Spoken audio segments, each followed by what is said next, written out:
Hello and welcome to the Productivity Pit Stop. This is where we take a few minutes to help you get charged up, get your mojo back, get you back into the race.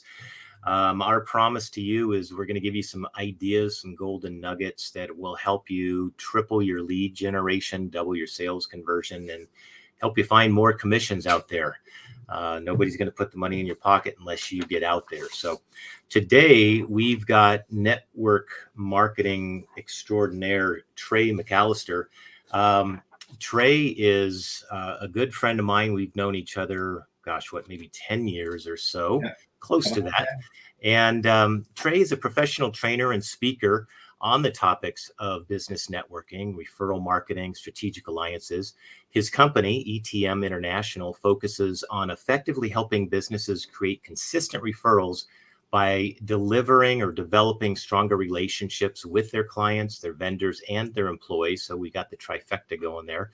He's worked with organizations such as BNI, Referral Institute, and First Priority Lending, other companies that he's worked with and helped guide our Mary Kay Internet Associates, Keller Williams Realty. And Trey is also a contributing author to the New York Times bestseller Masters of Sales, and also done some work with Mark Victor Hansen and what's the other guy's name? Jack Hanfield with their Chicken Soup series. Trey's contributed to the Chicken Soup of the Network Marketer's Soul. So Trey, let me welcome you to the Productivity Pit Stop. How are you today? I am well. Thanks, Machen. I appreciate the opportunity to chat with you. Awesome. Well, I'm looking forward to this, and we connected just a few minutes ago before the show, and you shared some stories with me that I want to get into. Basically, what we're going to focus on today is help our viewers better understand, how to target better professionals that they can truly get a relationship going with, it can refer them.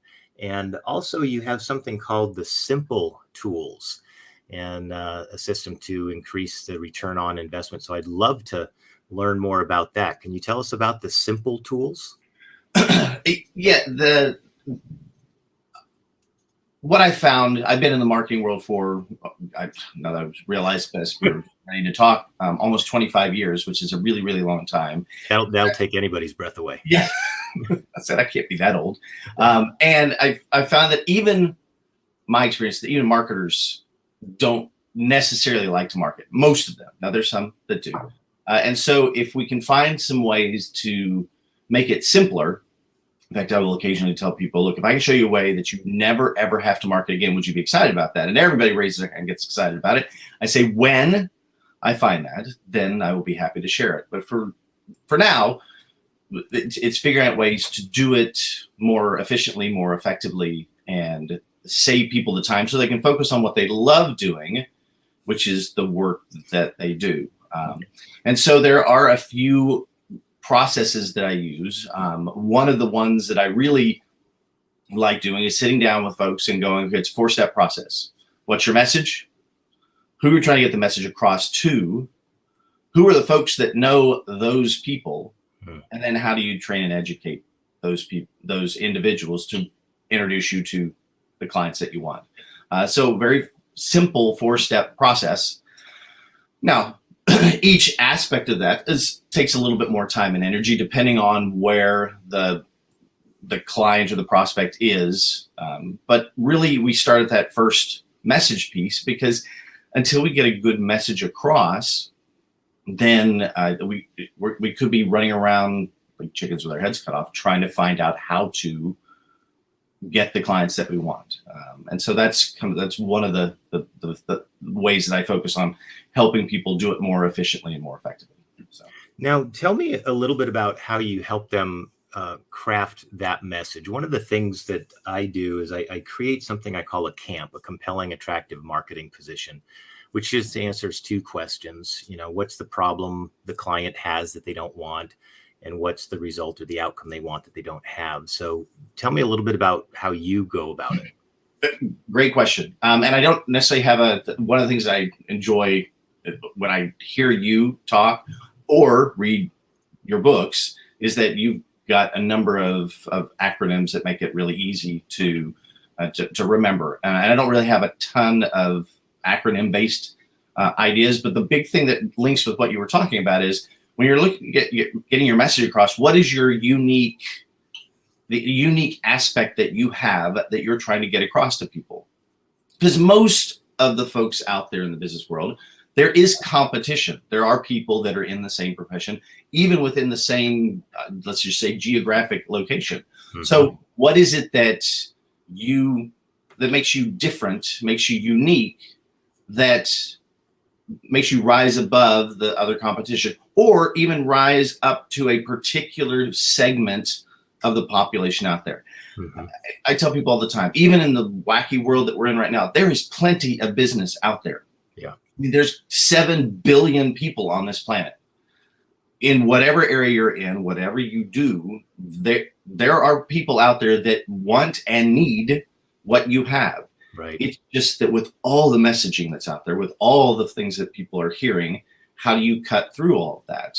And so if you can when you identify that uniqueness that you have, it'll link you to a unique marketplace.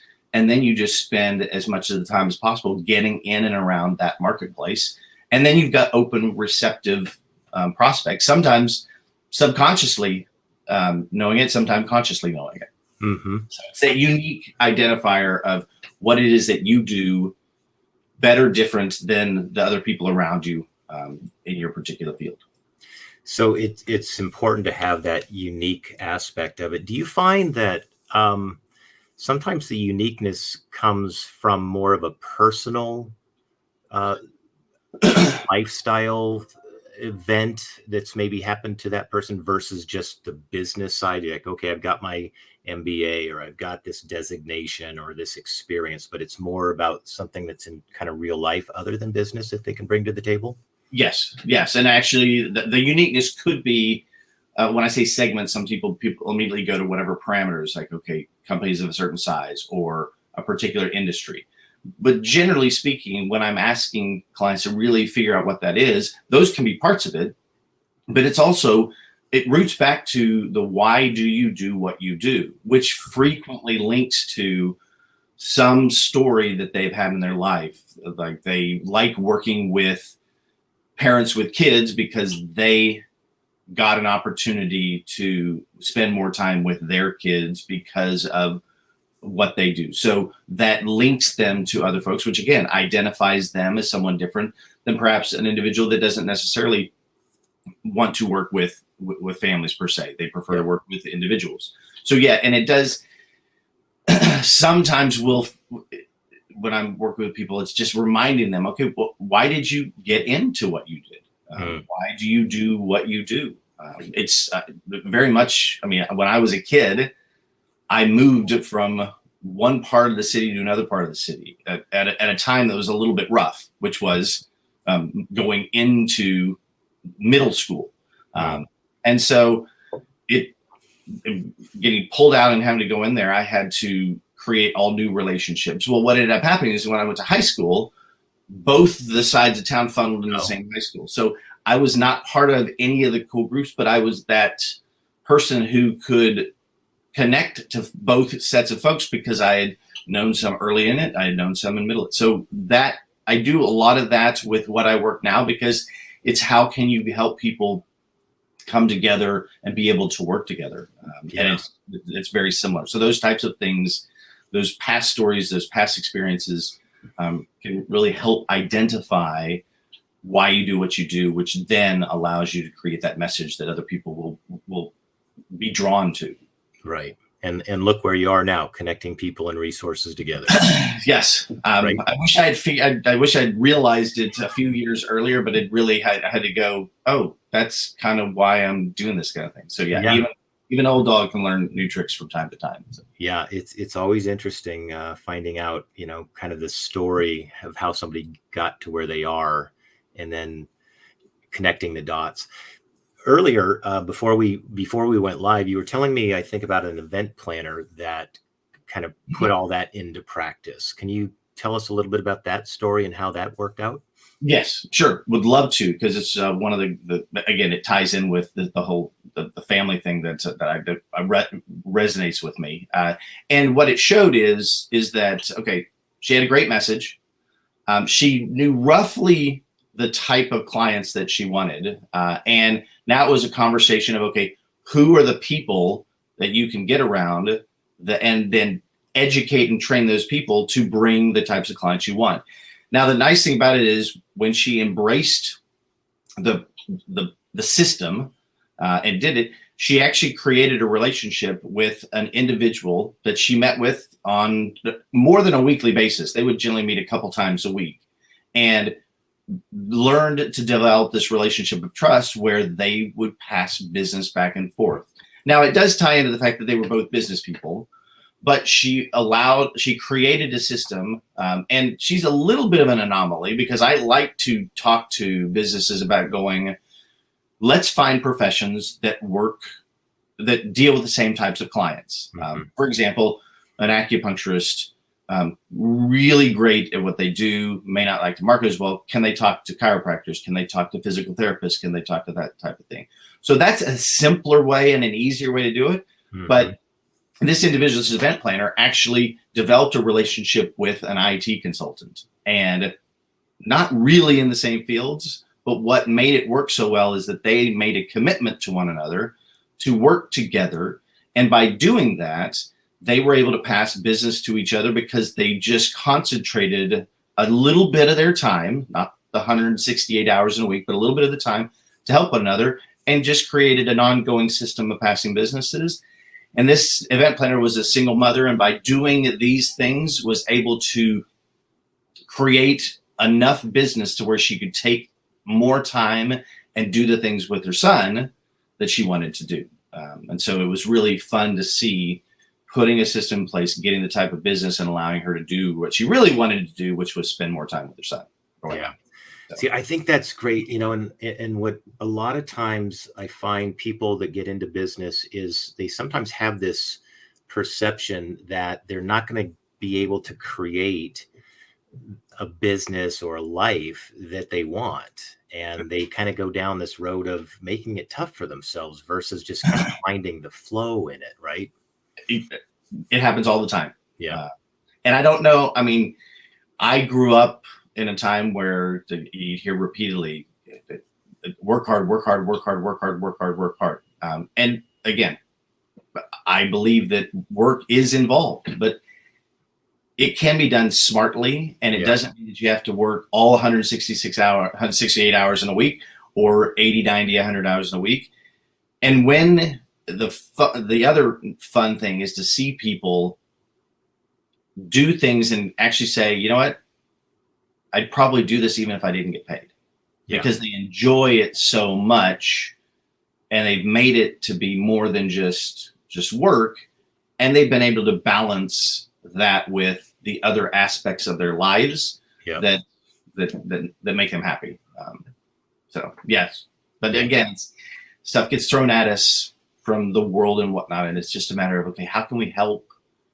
How can we help ourselves understand that you can do what you enjoy doing, find plenty of business out there, that receptive prospects that want to hire you, work with you, etc., and have the best of both worlds. Yep, absolutely. We've got a couple people in the chat area, so I just want to go to them to see if they've got any questions. Go ahead and type your questions or comments in the chat. We'll be happy to have Trey give you some guidance there. As people are doing that, I heard something just the other day, and I'm surprised I just heard it, but they said networking and not working is only a one-letter difference. And we see there's a lot of people that, especially during the pandemic, jumping into Zoom, making it real easy to go to networking events virtually. A lot of people get caught up in just being at these events, but don't necessarily have a way of converting it into a relationship that leads to business. Can you talk a little bit about what somebody who's out there doing a lot of network and maybe not getting the traction, what they may be able to do a little differently to get the traction? Yes, and I had not heard that phrase until relatively recently as well, and it's true. One letter can dramatically change. One of my mentors, Dr. Ivan Misner, there are two things that I can suggest that relate to this. One is he's got an excellent tool called the 10 Steps to Networking a Mixer that can help folks be more effective and just be more honest with themselves when they're out networking. And the other one is that it's not net sit, it's not net eat, it's net work. So if you're just going to events and just hoping that stuff is that being out there, that stuff is going to happen. Now, admittedly, being out there is better than just staying in the office, staying at home. Right. And again, in the world that we're in right now, it's been a little crazy trying to do that. But this types of formats, virtual, can be done. You can do networking things in this format as well. But it does take a little bit of energy, a little bit of effort, getting kind of out of your maybe comfort zone if that's not something that you enjoy doing. I can give you a little tip for those that are listening and going, oh, I'm already getting chills and sweats thinking that I'm going to have to. Most people out there are just like you. They don't like necessarily being out about. But by being out there, if you can just be friendly, be genuine, ask questions, then all of a sudden the dialogue can make it be useful to you. I had another colleague that he was based out of Florida, Tom Fleming, and he had a little technique because he couldn't stand going to networking mixers. And he would but he knew that he needed to do it. So he put 10 pennies in his pocket. And every time he just talked to somebody, it didn't have to be about business, didn't have to be about anything. He would move one penny and he could leave once he moved the pennies from one pennies to another one. Yeah. And at first he was just, let me just get through the pennies. And then it was, okay, now I can start changing it to the types of topics that I talk about. But for the most part, it was just putting something in place to get out there and just talk with people. Yeah. And you'll notice that both of the examples that I share with you is just talking and asking questions. Nobody goes to events. Well, nobody that I've run into, and I've run into literally hundreds of thousands of people that have talked about networking biz. Nobody goes there wanting to buy something. Right. And yet, as you alluded, we go into these networking things thinking it'll only be successful if we walk out of there with a sale. Yeah. That's a complete impossibility. And so that's why most of us get frustrated over and above the fact that maybe we don't like or don't feel comfortable talking to people and doing that kind of stuff. Yeah. But when you're not comfortable there and then you go into an event thinking that you've got to be successful by walking out with a sale in front of a group of people that don't want to be sold to, yeah, that's why frequently networking events just seem so onerous. So if we just boil it down to a couple, just have conversations, ask people questions, do it 5 or 10 times, and then go home and take a deep breath and go back again, then it'll start getting more useful, more beneficial. Yeah, you're spot on there. At least that's my experience. Is people they set the rules up so that it's hard to win the game, right? Yeah. Like you say, okay, I don't want to be sold, and yet I'm going to this event thinking I'm not winning if I don't make a sale. Yeah, so it's a paradox. One of the things I kind of question about myself during this pandemic is I think I'm an introvert at heart, and when I go to events, whether it's live or even virtually, I have to do a little bit of a mind shift for myself. And one of the ways that I do it is I imagine that I'm the leader of the event, or I'm the host, right? Because if I'm having a party, right, at my home or at my office, a different Machen shows up, right? I'm there to support people, help them feel comfortable.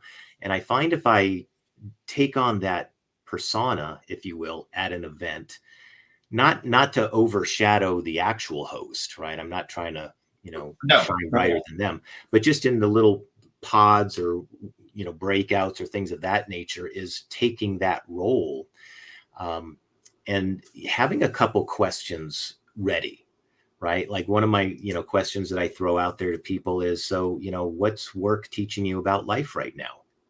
Right? People kind of Yep. stop and they haven't heard that question before, or if opportunity was knocking, what would it be and how would you answer it? Just having some fun questions that I memorize before I go into an event. And it's only 2 or 3. Usually I only get one out and the conversation's off and running. Right. Yeah. Well, actually, it's funny that you may have seen it, but that's actually one of the 10 steps that Dr. Meister talks about is go into an event being a host. And I think one of the nuances about that is for folks that feel like they're more closed in or introverted, is the beauty of it is if you can ask a question and get other people talking, then guess who doesn't have to talk? Right. You. Right. So yeah, it's a really and it allows those folks that are much more comfortable having that conversation just to engage, and then they think that you're the most amazing person in the world because you listen to what they had to say. So it really is a great piece, and it works, like you said, really well in this virtual format because most of us get thrown into little breakout rooms with groups of people, and so yeah, if you can help guide that conversation along, then it makes it easier for everyone in the room to have a better experience. So. Yeah, for sure. It reminds me of the classic book from Dale Carnegie, How to Win Friends and Influence People. The one takeaway I think I got from that book was be interested, not interesting. Yes. And so we're always, the little monkey mind in us when we go to these events can say, oh, what do I have to talk about? Or, who am I to, talk about business or whatever this little internal dialogue might be that keeps us small. And if we just recognize, just be interested in other people and they'll think, you're the greatest person in the world because you listened. And a lot of people just don't listen. Yeah, yes. And with all that's happening in the world nowadays, even let's take the whole pandemic out of the equation, there's so many messages out there. There's so much going on. Life is so busy that an individual that asks a question or two and literally listens to what the people have to say, that can be an entirely different experience than what that prospect person has experienced, and that's what draws them to you. So yeah, being willing to listen to people is a really powerful tool. So. Yeah, for sure. So tell me, in your world and with your business, is there anything you're looking to more fully develop? Wow, that's a really good question. Develop. I'm really before the pandemic hit. I mean, I love the fact that I get a chance to chat with you about this and that hopefully some folks are virtually being able to experience it. But I'm joking, I'm a high five headbutting kind of person. I like to be. I know I've got a bruise from that. Yeah. So I enjoy that aspect of it. So this last couple of years has created some opportunities for growth and being able to do this. But now as the world is opening back up, having the opportunity to be able to get back to in-person has been really, really nice. I've had some opportunities to do some speaking engagements in and around the Northern California area, which has been wonderful. But one of the things that I'm really trying to get across to folks is, okay, yeah, the world has changed. The environment may have changed a little bit, but in reality, has it really changed dramatically? We still have people out there that have products and services that they're really good at providing. And we still have people that need those products and services. So that part hasn't changed. How it's transported, how it's gotten to people, whether it's part of a supply chain that's challenged or not, it may be a little bit different. But the interaction with folks and figuring out how can we work together, those strategic alliances, to make this happen more quickly, I don't believe has changed. And so I'm in the process of working with folks out there going, okay, what has truly changed in your industry. Mm-hmm. And I'm so far finding that piece really hasn't changed, that the ability to find other businesses around you that are linked to clients that can help, that can then refer you to those clients. Mm-hmm. It's building those relationships is still one of the most powerful tools that they can have in their arsenal.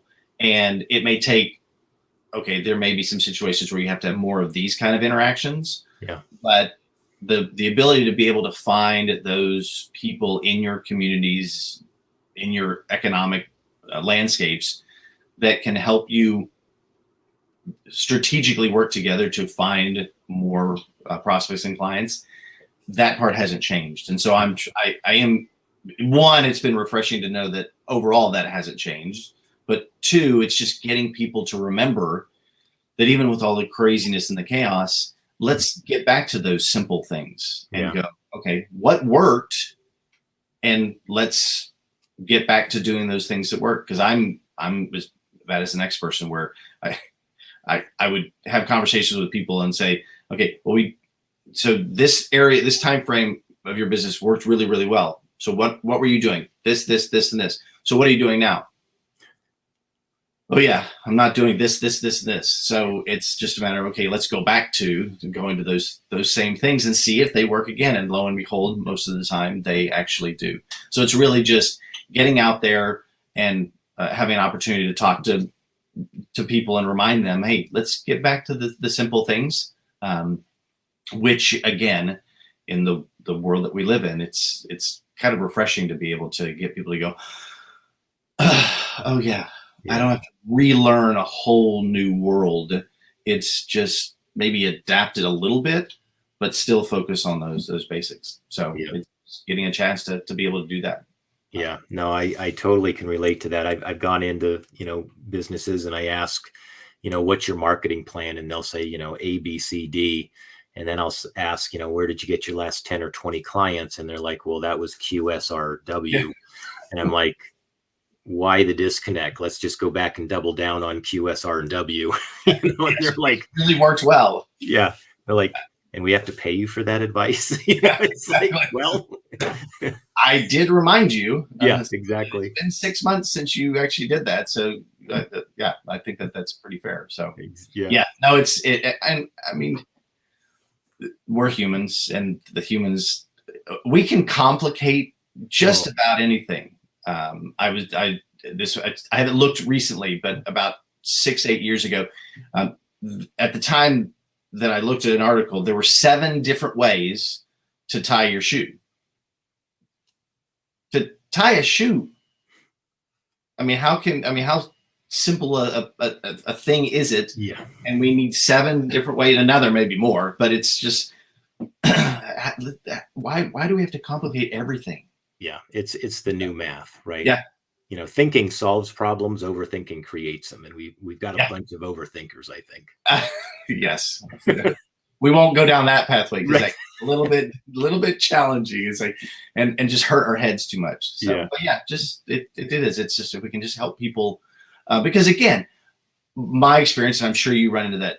The clients that you get to work with, the prospects even that you don't get to, but that you run into, most of them, they don't like to market. They don't like to do all these things. They like doing what they're doing.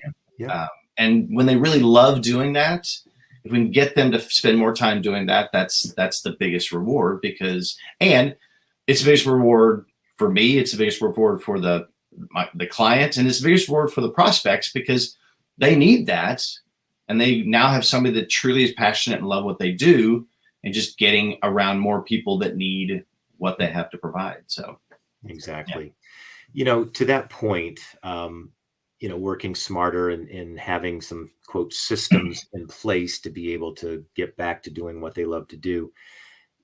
One of the things that I've found, and I know you preach this, is having those strategic power partners, that we probably share clients or can share clients. Yep. Do you have like a quick little exercise that you could share with a small business owner that can help them identify who those people might be, and that they should be developing and nurturing a relationship to create recommendations and referrals back and forth? I would be happy to do that. And for only 29, no, I'm just totally. So, pull out your credit card, everybody. I would love to. Really, it boils back to what we talked about at the very first part. I mentioned that what's your message, who's the client that you want, and then that third part is who are the people that can get you to that. Yeah. And there are a lot of great referral books out there and things like that. And oftentimes there's a great organization, Business by Referral, that focuses more on your clients referring you business. What you were asking that links into what the strategic alliance is, who are the business professionals out there in your community that can connect you to the types of clients? And the easiest way to do that is, as you alluded to, the power partners are people that deal with the same types of clients. So the short answer is, when you get your message and know specifically the type of client that you want, then take a look at that client and go, what professions deal with that client on a daily or weekly basis? Simple example of that is, I mentioned the health and wellness earlier, but we'll mention the trades. And some people go, well, but a general contractor deals with all these other professions because they bring them in. Okay, well, maybe, but let's just take one of those professions. So an electrician does work at somebody's home. And generally, if you see in your neighborhoods, they'll do some work here, and the neighbor will say, so they'll do work in several different places. Well, chances are the electric work's not the only thing that's going on. So when they're in there, it's, do they have plumbing issues? Do they have drywall issues? Do they have landscape issues? Do they have roofing issues?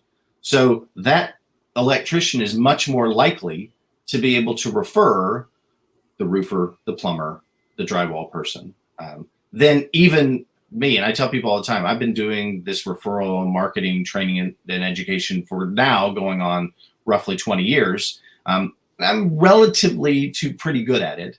And I may not be your best referral source, not because I can't get you referrals, but because I'm not around that target client of yours day in, day out, week in, week out. Whereas somebody in a profession is around those folks. So as much as I may be able to help you, I can bring you the onesie twosies. Whereas this profession that's in and around your type of client every day, every week, can bring you a pipeline of clients on a regular basis.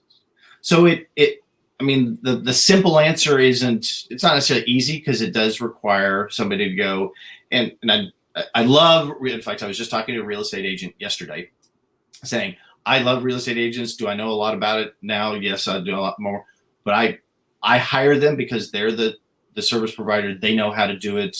They're in that world day in and day out. So if I got something that needs to be done, I'm going to have them do it.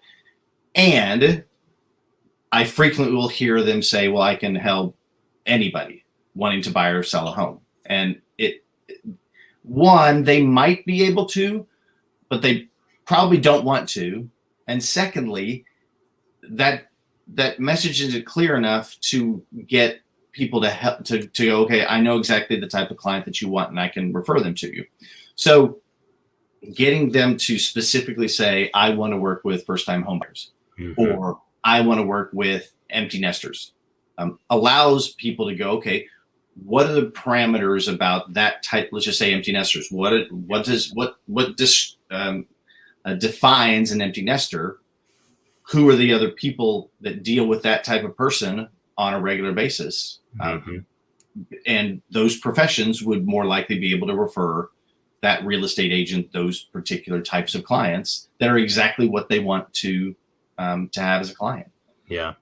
No, that's an important distinction, because, I've always gone to, if I'm the service professional and I'm working with a client, I'm going to, in my mind, imagine who did they just write a check to, and who did they just write a check to before that person, or who's showing up on their credit card statement before or after my interaction with them. But you bring the distinction, a first-time home buyer typically is going to be younger. They're going to be spending checks differently on Yep. both sides than that empty nester. Totally. Right. So that really drives home the point of you got to know who your ideal client or market is, because their string of power partners that you need to align with will probably be different. Totally different. And the thing that the biggest roadblock that I run into when talking to folks, and I hear this all the time, is that they hear me say be specific.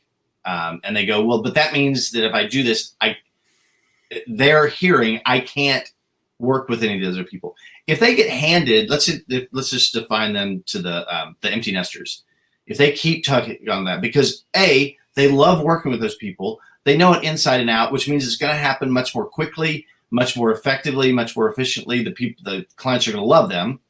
Well, who wouldn't want that? Right. But there's a little niggle in their brain that goes until they get comfortable with that concept of, well, but that means that I'm not going to get the first-time home buyers. That means that I'm not going to get the move-up home buyers. And say, no, if somebody brings that to you, you still get to say, yes, I want this client. No, I don't want this client.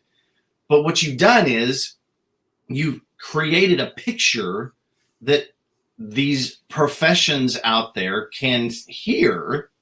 And again, that's that fourth piece, which is the training and educating. That means you actually have to engage in a weekly, a bi-weekly sit-down conversation to build those relationships, like that event planner and that IT consultant. Again, they carved out time each week to be able to go, okay, what are you looking for this week? How can I help you? Tell me a little bit more about it, so that they got to know each other's business so well that it was almost a slam dunk every time they referred business. Yeah.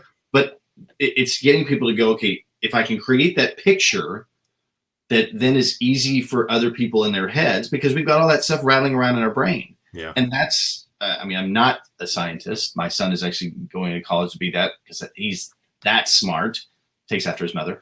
But the point is that our brains work that way. When you try to say everything, it doesn't create a picture. When you pinpoint something, then I can either go, I know that, or then my brain will spin out and go, I don't know that person, but what about this person? Mm-hmm. So it's, again, and I mean, we have the opportunity to help so many people, meaning just a limited, we can't help everyone. But if we can isolate and focus on what it is that we love doing and who we love helping, then there's plenty of folks out there that need it. Yeah. And plenty of folks out there that want to help us get introduced to those people. Right. Yeah. People helping people. What's the one message, if you had access to everybody, all the small business owners out there, what's the one message you really wish they got in their bones and understood about marketing their business? Well, I can't say that one, because then we go down the political pathway. No, I'm just kidding. The one message is, why do you love what you do? Mm. And it's a question, but it's remembering why you love what you do and telling people that. Yeah. Because again, that ties into what we talked about today, which is the message, which leads to who you want it. But at its root, it's what fires you up as a business person. It's why you're happiest when you're working. And so sometimes, again, going back to what we talked about, that it's people focus on, it's got to be work, it's got to be hard, it's got to be all this kind of stuff. But what really keeps you going is that why you love what you do. And it's also what makes you most attractive, because when people see and feel why you love what you do, again, that you become attractive to them, and they're drawn to you. So the simple thing is, keep remembering why it is that you do what you do and what it is that you love about what you do, and share that more and more and more. And again, it's always been important because of how the last couple of years have been.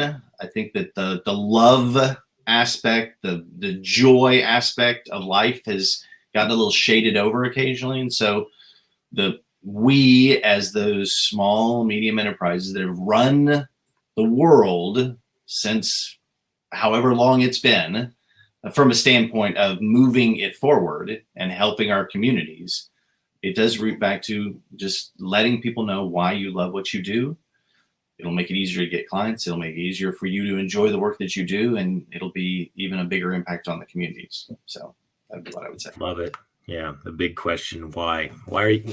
Why are you on this big blue marble, and why do you love doing what you're doing? Yeah. How do you put that together?